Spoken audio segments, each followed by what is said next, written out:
ગઈકાલે startup India ડેની ઉજવણી કરવામાં આવી હતી અને પ્રધાનમંત્રી નરેન્દ્ર મોદી દ્વારા લાખો યુવા સાહસિકોને અભિનંદન તેમજ જરૂરિયાત માટે ખાતરી આપી હતી। ત્યારે આજે તે સંદર્ભે આણંદ કૃષિ યુનિવર્સિટીના સ્ટાર્ટઅપ વિભાગ દ્વારા એક અનોખું પહેલ કરી હતી।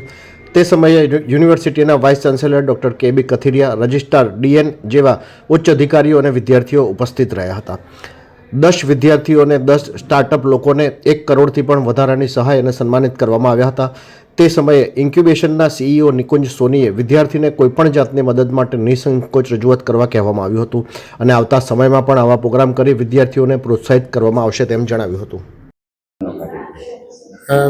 મિત્રો, આજે આણંદ કૃષિ યુનિવર્સિટી ખાતે સ્ટાર્ટઅપ ઇકોસિસ્ટમ અને ઇન્ક્યુબેશન સેન્ટર ચાલી રહ્યું છે। એની અંદર જે સ્ટુડન્ટ સ્ટાર્ટઅપ છે, એન્ટરપ્રેન્યોર્સ માટેના જે કંઈ સ્ટાર્ટઅપ છે, ઇકોસિસ્ટમ છે, એની અંદર વિદ્યાર્થીઓ અને બીજા જે એન્ટરપ્રેન્યોર્સ છે એમને જે કાંઈ એના ઇનોવેશન્સ નવા કરેલા છે એમને ઇવેલ્યુએશન કરી અને દરેક વિદ્યાર્થીને અને અન્ય જે એન્ટરપ્રેન્યોર્સ છે એમને એમનો પોતાનો બિઝનેસ કઈ રીતે આગળ વધારી શકે એના માટે અમારી પાસે જે અટલ ઇન્ક્યુબેશન સેન્ટર છે, પછી અમારું સ્ટુડન્ટ સ્ટાર્ટઅપ છે, તો આની અંદર જે કંઈ આ બે યોજનાઓ છે એ યોજનાઓની અંદર જે કાંઈ એના આયામો છે અથવા તો એમના જે કાંઈ નિયમો છે એને આધીન રહી અને આ બધાને આપણે ફાઇનાન્શિયલ સપોર્ટ કઈ રીતે કરી શકીએ અને એ સારા બિઝનેસમેન કઈ રીતે બની શકે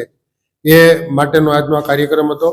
આજે ખૂબ સારા વિદ્યાર્થીઓ અને અન્ય જે એન્ટરપ્રિન્યોર્સ હતા એમણે જુદા જુદા ક્ષેત્રોની અંદર કૃષિ અને અન્ય ક્ષેત્રોની અંદર ખૂબ સારા ઇનોવેશન કરેલા છે અને આ જે ઇનોવેશન છે એ ઇનોવેશન ભવિષ્યની અંદર મોટા પાયા ઉપર ઇન્ડસ્ટ્રીઝ લેવલે કઈ રીતે કન્વર્ટ થાય અથવા તો કઈ રીતે આગળ આવે એ એક આપણું સપનું છે અને આપણા માનનીય વડાપ્રધાન મોદી સાહેબે પણ આજે એક નાના પાયા ઉપર સ્ટુડન્ટ સ્ટાર્ટઅપથી માંડી અને એ લોકો કઈ રીતે આગળ બિઝનેસમાં વધે એના માટે આપણે ઇકોસિસ્ટમ ઊભી કરી છે અને આ ઇકોસિસ્ટમ દ્વારા એમને દરેક બાબતની અંદર કઈ રીતે આપણે એને મદદરૂપ થઈ શકીએ।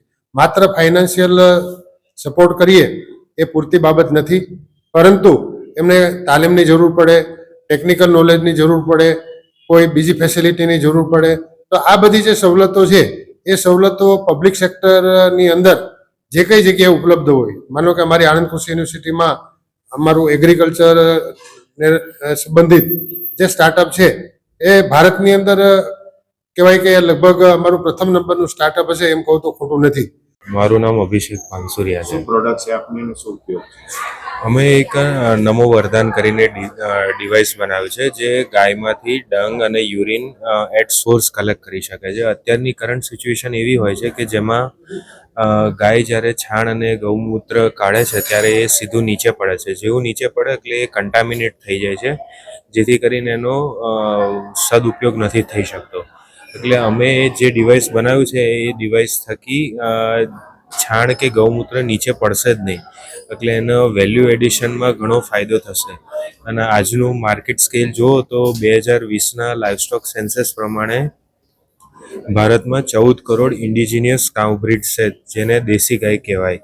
તો એનો તમે અગર એક ગાય દરરોજ 10 કિલો છાણ અને 8 લીટર બી યુરિન આપે છે તો એ દરરોજનું 140 કરોડ કિલો છાણ અને 112 crore litre urine daily waste જઈ રહ્યું છે અને જે આપણા પશુપાલકો છે એની આવકમાં બહુ મોટો ખોટ થઈ રહી છે।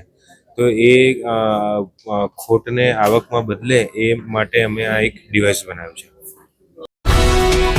ये है हलचल टीवी नेटवर्क और आप देख रहे हैं हलचल टीवी न्यूज।